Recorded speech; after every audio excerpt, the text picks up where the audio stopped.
المرسلين وبعد رب اشرح لي صدري ويسر لي امري واحلل عقدة من لساني يفقهوا قولي رب زدني علما آمین۔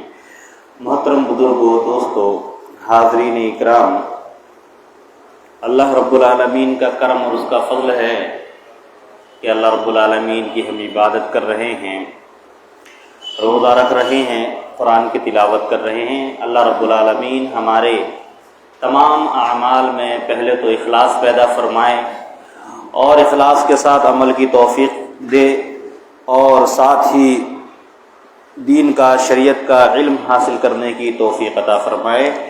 اور دین و شریعت کے علوم میں سے سب سے بہترین، سب سے اعلیٰ علم ہے قرآن کو سیکھنا اور سکھانا، قرآن کو سمجھنا اور سمجھانا، قرآن پر عمل کرنا اور قرآن پر عمل کروانا۔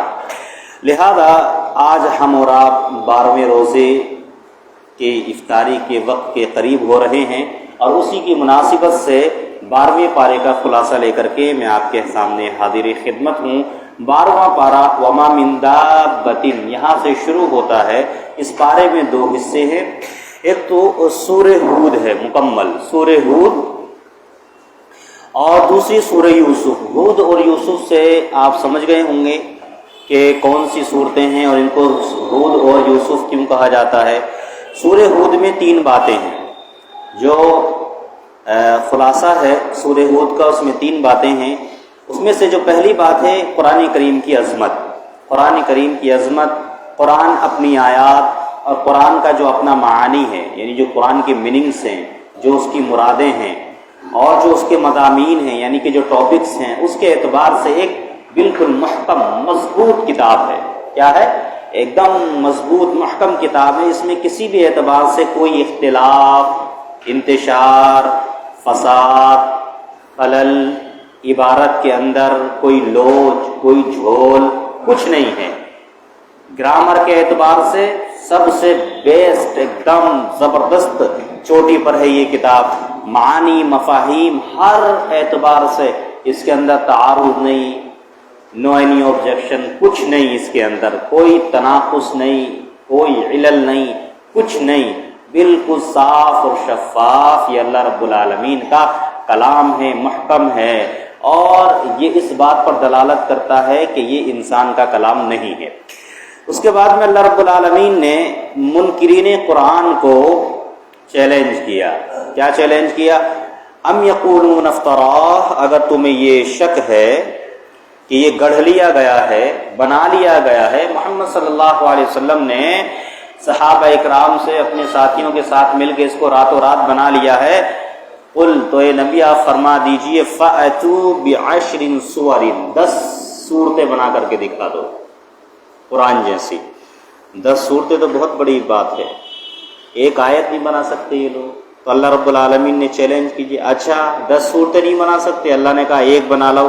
وَإِن كُنتُمْ فِي رَيْبٍ مِّمَّا نَزَّلْنَا عَلَىٰ عَبْدِنَا فَأْتُوا بِسُورَةٍ، سورہ بقرہ میں اللہ نے کہا ہے کہ اگر تمہیں، یہ وہ سورہ ہود کی آیت تھی کہ اگر تم یہ 10 نہیں بنا سکتے تو ایک سورت بنا کر کے دکھا دو۔ اجی ایک آیت بنا کر کے دکھا دو، کچھ نہیں بنا سکے، نہیں بنا سکے اور نہ بنا سکتے قیامت تک۔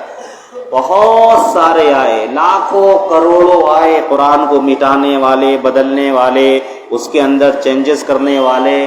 بہت سارے کو تو اللہ نے ہدایت سے نواز دیا، بہت سارے لوگوں نے قرآن کو پڑھا، مطالعہ کیا، اس لیے کہ قرآن کو بدلیں گے یا قرآن کے اوپر آبجیکشن کریں گے، اعتراض کریں گے۔ بہت سارے لوگوں نے نئی نئی طریقے، نئے نئے شخص جو ہے چیزیں ایجاد کی۔ ایک مستشرق آیا، اس نے حدیث اور قرآن دونوں کو بدلنے کے لیے کوشش کی، اور اس نے ایک انڈیکس بنانا شروع کر دیا کہ قرآن کی فلاں آیت فلاں مضمون کی کہاں ہے، کہاں ہے، کہاں ہے، یہ سب اس نے کیا۔ اسی طریقے سے اس کا ارادہ نیک نہیں تھا، لیکن اللہ تعالیٰ نے اس کے برے ارادے سے ہی نیک کام کروا لیا اس سے۔ اس نے پورا ایک انڈیکس بنا دیا قرآن کا۔ اب وہ ایک عالم دین کے ہاتھ لگ گیا، انہوں نے اس کا عربی میں ترجمہ کر دیا۔ آج وہ کتاب عرب اور بیرون عرب سب میں اتنی مقبول ہے، المعجم المفہرس لالفاظ القرآن الکریم کے نام سے وہ کتاب لکھی ہوئی ہے۔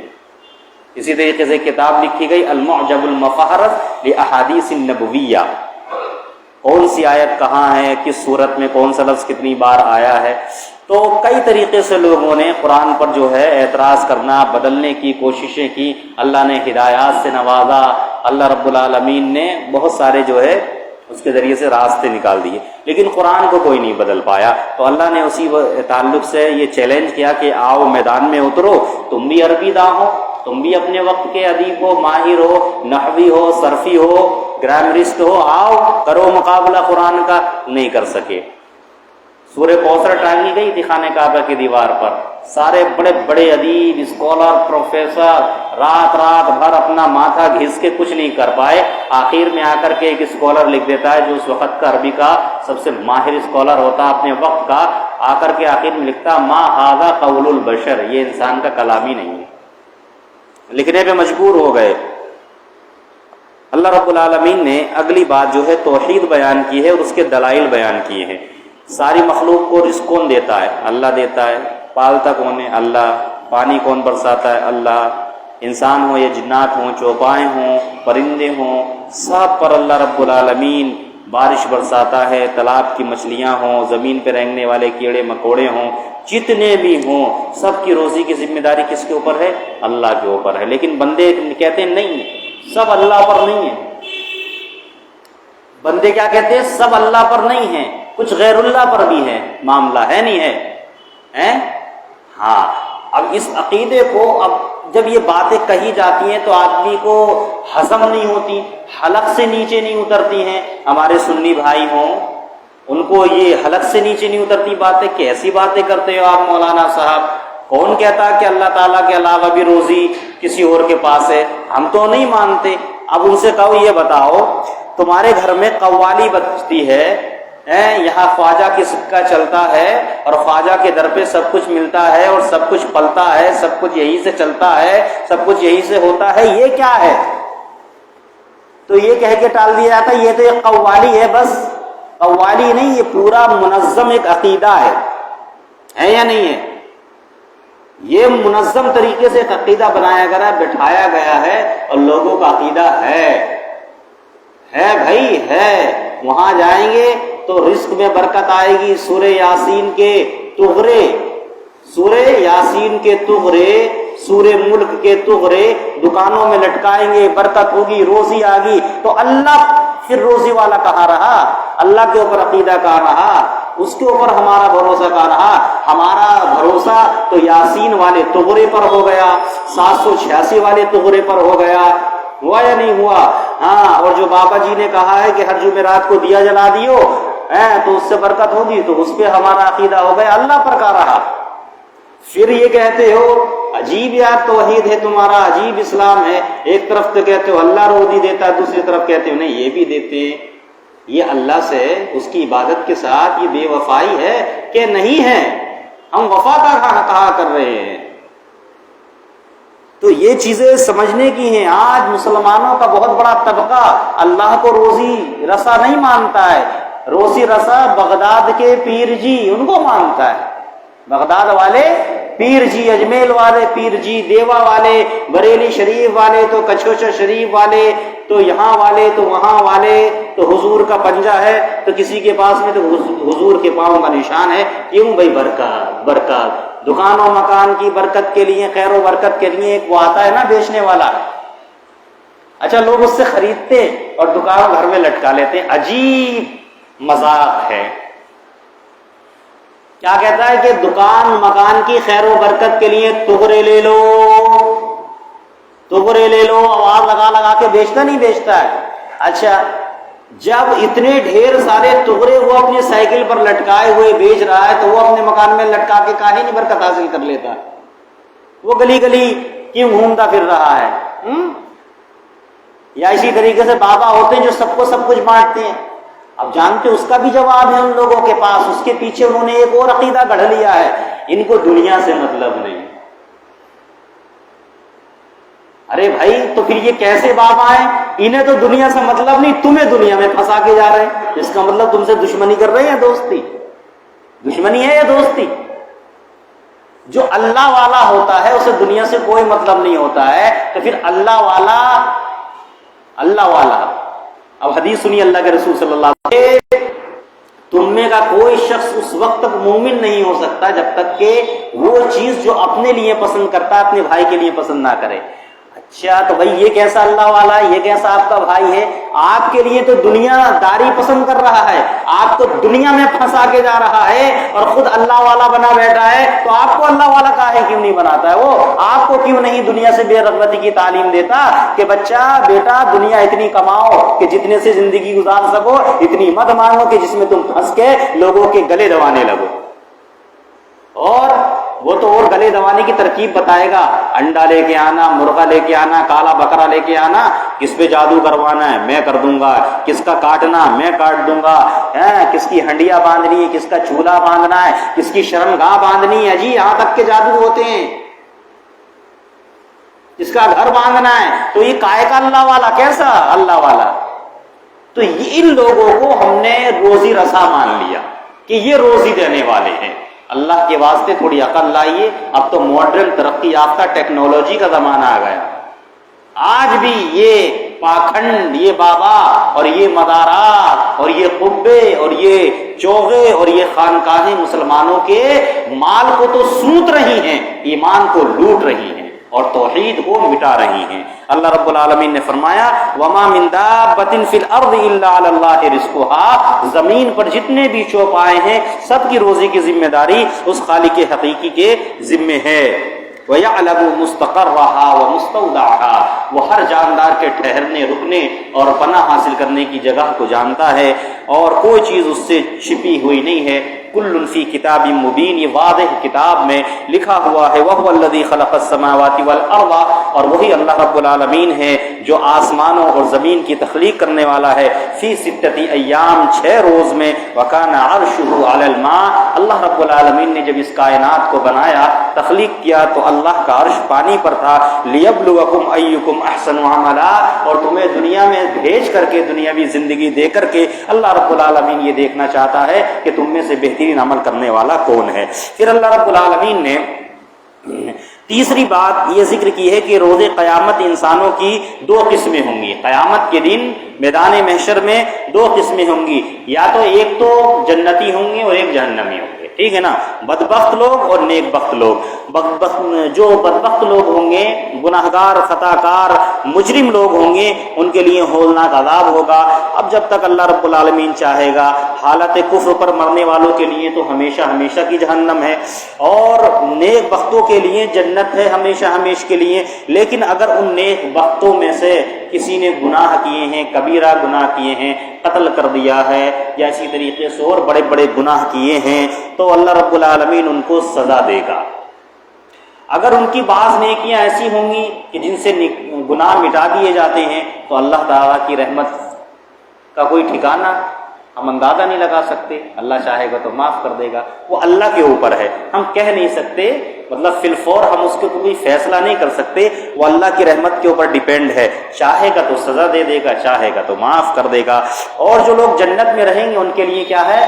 بے حساب کتاب نعمتیں ہیں۔ اللہ رب العالمین نے فرمایا یوم یأتی لا تکلم نفس الا باذنہ فمنہم شقی وسعید۔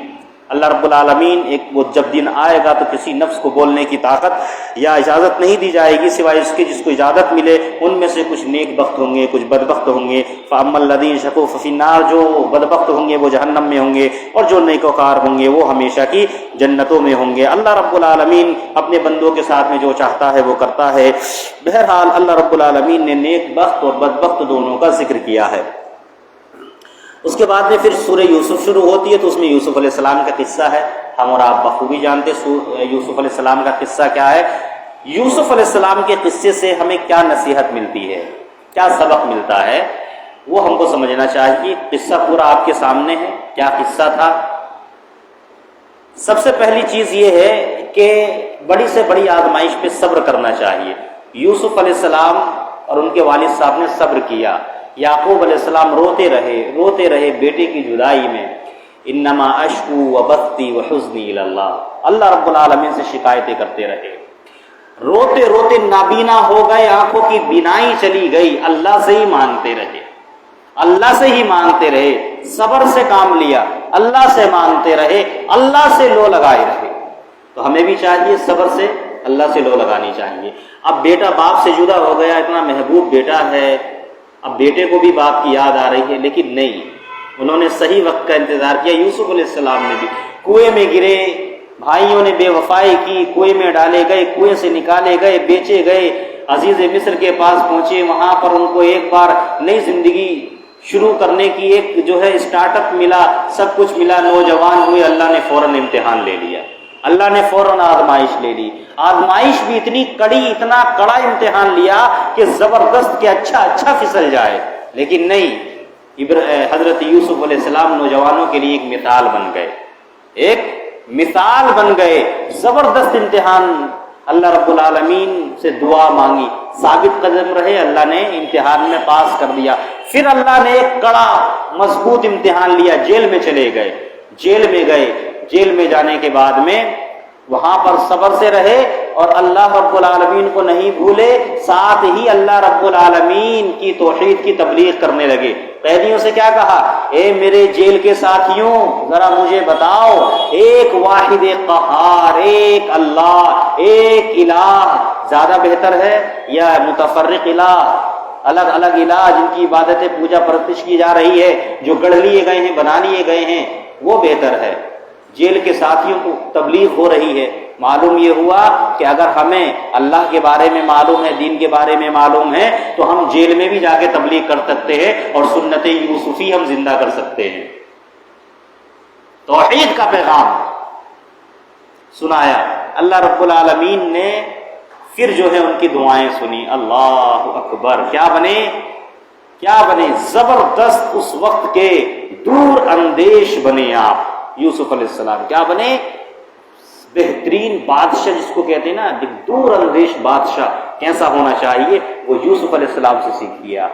بہت لمبا واقعہ ہے، میں سب نہیں بتا رہا ہوں کہ یہ سیکھنے کی چیزیں ہیں کہ ہم کس طریقے سے صبر کریں پریشانیوں میں، اپنی جوانی کے وقت میں۔ اس کے بعد میں جب عہدہ ملا تو ایک دم سے وہ تن نہیں گئے، ایک دم سے وہ گھمنڈ تکبر میں نہیں آ گئے، بلکہ عاجزی کے ساتھ میں رہے۔ اس کے بعد میں پھر بھائی آتے ہیں، ان کو معاف کرتے ہیں، پھر اللہ رب العالمین ان کے خواب کو سچ کرتا ہے۔ انہوں نے خواب میں دیکھا تھا نا کہ میں خواب میں دیکھتا ہوں کہ سورج اور چاند اور ستارے مجھے سجدہ کر رہے ہیں، تو پھر وہ اللہ تعالیٰ ان کا خواب سچا کرتا ہے۔ اس طریقے سے وہ مصر کے بادشاہ بنتے ہیں، پھر اپنے پورے خاندان کو مصر کے اس ڈیلٹا علاقے میں جو سرسبز شاداب علاقہ ہے اس میں آباد کرتے ہیں۔ اس کے بعد میں پھر یوسف علیہ السلام کے خاندان کے لوگ جو ہے کہاں چلے جاتے ہیں؟ فلسطین میں جا کے آباد ہو جاتے ہیں، جو آج کل جھگڑے کی جگہ بنی ہوئی ہے، بنی اسرائیل۔ بہرحال انہی کو بنی اسرائیل کہا جاتا ہے، یعقوب علیہ السلام کی اولاد ہی کو۔ تو یہ واقعہ جو ہے پورا اس میں بیان کیا گیا، اس کا خلاصہ میں نے بہت مختصر میں بیان کیا۔ اس کے بعد میں کہتے ہیں بصائر و عبر، جو اس قصے میں بصیرتیں ہیں وہ کیا ہیں؟ نمبر 1، مصیبت کے بعد راحت ملے گی، اس پر ہمارا یقین ہونا چاہیے۔ نمبر 2، حسد ایک خوفناک بیماری ہے جو کہ یوسف علیہ السلام کے بھائیوں کے اندر تھی۔ نمبر 3، اچھے اخلاق ہر جگہ کام آتے ہیں، جیسے یوسف علیہ السلام کے اچھے اخلاق تھے، ہر جگہ کام آئے۔ پاک دامنی تمام بھلائیوں کا سرچشمہ ہے، جیسے یوسف علیہ السلام پاک دامن رہے، اللہ رب العالمین نے ان کی گواہی دی۔ نمبر 5، نامحرم مرد اور عورت کا اختلاط تنہائی میں نہیں ہونا چاہیے، یہ بہت ہی خطرناک ہے، جیسا کہ یوسف علیہ السلام کے اس قصے اور واقعے میں دکھایا گیا۔ نمبر 6، ایمان کی برکت سے مصیبت آسان ہو جاتی ہے، ایمان مضبوط ہے، اس کی برکت سے بڑی زنجیر ٹوٹ جاتی ہے اور مصیبت حل ہو جاتی ہے۔ 7ویں چیز یہ ہے کہ معصیت پر مصیبت کو ترجیح دینا چاہیے۔ گناہ ایک طرف مصیبت، تو ہمیں گناہ اختیار نہیں کرنا چاہیے، ہم کو مصیبت اختیار کر لینی چاہیے، کیونکہ اس کے بدلے میں اللہ رب العالمین ہمیں راحت دے گا۔ جیسے یوسف علیہ السلام نے قید خانے میں اپنے آپ کو جانا بہتر سمجھا اس سے کہ وہ اس عورت کے ساتھ میں زنا کریں، بدکاری کریں، اس سے بہتر جیل میں جانا انہوں نے مناسب سمجھا۔ اچھا، 8ویں بات کیا ہے کہ داعی جیل، جو میں نے کہا کہ دعوت میں جو ہے جیل کے لوگوں کو بھی ہم دعوت دے سکتے ہیں، تو ایک پیغام دیا یوسف علیہ السلام نے، جیل میں جا کر کے بھی انہوں نے دعوت کا کام نہیں چھوڑا اور دعوتی کام کا آغاز کیا، اور کہاں سے کیا؟ توحید سے کیا۔ کہاں سے کیا؟ توحید سے۔ ہمارے بہت سارے بھائی کیا کہتے ہیں، ہمیں یار توحید کا ذکر کر دے گا تو وہ تو بھاگ جائے گا۔ پہلے اس کی مثال کیا دیتے ہیں، آپ کا سکہ نالی میں گر گیا تو اس کو ہاتھ ڈال کے نکالو گے؟ نہیں، اس کو لکڑی لو گے، نالی میں سے نکالو گے، پھر اس پر پانی ڈالو گے، پھر اس کو دھو گے، پھر اس کو ہاتھ میں اٹھاؤ گے، یعنی توحید کی دعوت سب سے بعد میں دو گے۔ یہ مثال دیتے ہیں جو کہ غلط ہے۔ بھائی توحید کی دعوت دو ٹوک الفاظ میں ہے، بابانگے دہل ہے، بالکل کھلم کھلا ہے، صفا ستھری ہے، آؤ لا الہ الا اللہ کی طرف یہ ہے۔ اب پتہ لوگ کیا کہتے ہیں، بہت سارے ہمارے مسلمان بھائی، ارے توحید کی دعوت سے آغاز نہ کرنا، سر پھوٹیں گے، ٹانگیں ٹوٹیں گی، ہاتھ ٹوٹیں گے، سر پھوٹیں گے، قتل عام ہوگا۔ بھائی کیوں ہوگا؟ سامنے والے کو آپ اپنا پیغام سنا دو۔ اللہ کے رسول صلی اللہ علیہ وسلم نے کوہ صفا پر چڑھ کر کے کیا کہا، مجھے امین مانتے ہو، سچا مانتے ہو، صادق مانتے ہو، اس پہاڑ کے پیچھے اگر میں کہوں ایک لشکر جرار ہے تمہارے اوپر حملہ آور ہونے والا ہے تو کیا کہو گے؟ کیا کہو گے؟ تو سارے لوگوں نے کیا کہا، ہم نے آپ کو سچ بولتے ہوئے پایا ہے، امانت دار پایا ہے، لہذا ہم تو سچ مانیں گے۔ تو آپ صلی اللہ علیہ وسلم نے کہا، دیکھو میں وہی سچا آدمی ہوں، تم سے کہہ رہا ہوں، قولوا لا الہ الا اللہ، آؤ لا الہ الا اللہ کی طرف۔ سارے لوگ ٹھنڈے ہو گئے اور چچا اٹھا گالی دینے لگا، تبا لکا یا محمد علی ھذا جمعتنا۔ اللہ اکبر۔ یہ دیکھیے اللہ کے رسول صلی اللہ علیہ وسلم لڑنے کھڑے ہوئے ہیں، اپنے چچا ابو لہب کی گالی کا جواب دیا نہیں دیا، پیغام سنا کے ہٹ گئے، مان مت مان تیری مرضی ہے۔ اللہ نے کیا کہا، قم فانذر، کھڑا ہو جا، لوگوں کو ڈرا۔ اللہ نے مجھے حکم دیا، میں نے ڈرا دیا، تمہیں بتا دیا کہ جہنم کی آگ تمہیں اپنے لپیٹے میں لینے والی ہے، بعد آ جاؤ، دنیا ختم ہونے والی ہے، قیامت قائم ہوگی، ہر چیز کا حساب اور کتاب ہوگا، تمہیں ماننا مانو، نہیں ماننا بس۔ پھر بھی آپ صلی اللہ علیہ وسلم کڑتے رہتے تھے۔ اللہ رب العالمین نے سمجھایا، فَلَعَلَّكَ بَاخِعٌ نَفْسَكَ عَلَىٰ آثَارِهِمْ إِن لَّمْ يُؤْمِنُوا بِهَٰذَا الْحَدِيثِ أَسَفًا۔ کہ نبی لگ رہا آپ تو اپنے آپ کو ہلاک کر لیں گے اگر یہ بیوقوف سب کے سب ایمان میں داخل نہ۔ پھر اللہ نے کہا، لَسْتَ عَلَيْهِمْ بِمُسَيْطِرٍ، اے نبی آپ داروغہ نہیں ہیں۔ پھر اللہ نے کہا، إِنَّكَ لَا تَهْدِي مَنْ أَحْبَبْتَ، آپ جس کو چاہے ہدایت مل جائے نہیں، وَلَكِنْ يَهْدِي مَن يَشَاءُ، لیکن اللہ رب العالمین جس کو چاہے گا اس کو ہدایت دے گا۔ آپ کا کام کیا ہے؟ پہنچا دینا۔ آپ پہنچائیے، آپ پہنچا دیجئے بس، تو ہمیں پہنچا دینا ہے، لڑنا نہیں ہے۔ ہاں ہم کو لڑنا نہیں ہے، پہنچانا ہے، اور سیدھے توحید کی دعوت پہنچانا ہے۔ یہ توحید کی دعوت ہے۔ نمبر 9، ایسی جگہیں جہاں سے ہمیں لگے کہ ہمارے عزت نفس پر آنچ آ سکتی ہے یا تہمت لگ سکتی ہے تو ہمیں ایسی جگہوں سے بچ جانا چاہیے۔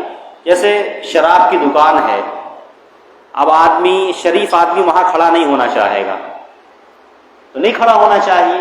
آپ کتنی ہی شراب نہ پیتے ہوں لیکن دیکھنے والا کہے گا کہ آپ نہیں پیتے ہو، کسی کے لیے لینے کھڑا ہوگا۔ یعنی ایسی جگہ جہاں سے تہمت لگ جائے وہاں شریف آدمی کو کھڑا نہیں ہونا چاہیے۔ اس واقعے سے یہ سبق ملتا ہے۔ شریف آدمی اگر شراب کی دکان میں دودھ پیے تو لوگ یہ نہیں کہیں گے کہ وہ دودھ پی رہا تھا، کیا کہیں گے؟ شراب پی رہا تھا۔ اگر میں خانے میں جا کر کے وہ جام میں ڈال کر کے دودھ پیے تو لوگ کیا کہیں گے کہ وہ دودھ پی رہا تھا؟ نہیں، شراب، کیونکہ بیٹھا کہاں ہے؟ وہ میں خانے میں بیٹھا ہے۔ کہاں بیٹھا ہے؟ میں خانے میں، شراب خانے میں بیٹھا ہے، تو کوئی نہیں کہے گا کہ فلانے صاحب دودھ پی رہے تھے، سب کہیں گے فلانے صاحب شراب پی رہے تھے۔ تو ایسی جگہوں سے اپنے آپ کو بچانا چاہیے۔ 10ویں اور آخری بات جو اس پارے کی ہے وہ کیا ہے کہ جو حق پر تھا اس کی سب نے شہادت دی۔ اللہ تعالیٰ نے خود حضرت یوسف علیہ السلام نے، عزیز مصر کی بیوی نے، عورت نے، عزیز مصر کے خاندان کے فرد نے، سب نے گواہی دی نہیں دی؟ پہلے تو اللہ نے گواہی دی، پھر یوسف علیہ السلام نے خود نے، پھر عزیز مصر کی بیوی نے، اس نے بھی کہا کہ ہاں یوسف علیہ السلام۔ جب آدمی صحیح ہوتا ہے، ٹھیک ٹھاک ہوتا ہے تو اس کی مدد آسمانوں سے آتی ہے۔ تو اس بارے میں آخری جو بات یہ ہے وہ یہی ہے کہ اگر آپ حق پر ہیں، گرچہ آپ دبے گئے، کچلے گئے، یہاں تک کہ آپ مار دیے گئے، سپوز دیٹ، فرض کر لیجئے آپ مار دیے گئے، قتل کر دیے گئے، مرنے کے بعد آپ کی وہ سچی اور حقیقت بات نکل کر کے لوگوں کے سامنے آنا ضرور ہے ایک نہ ایک دن۔ حق پر جو ہوگا اس کا حق مرنے کے بعد بھی لوگوں کے سامنے آئے گا، چھپے گا نہیں۔ تو اس لیے ہمیں حق بات پر ڈٹے رہنا چاہیے اور حق بات کا ساتھ دینا چاہیے۔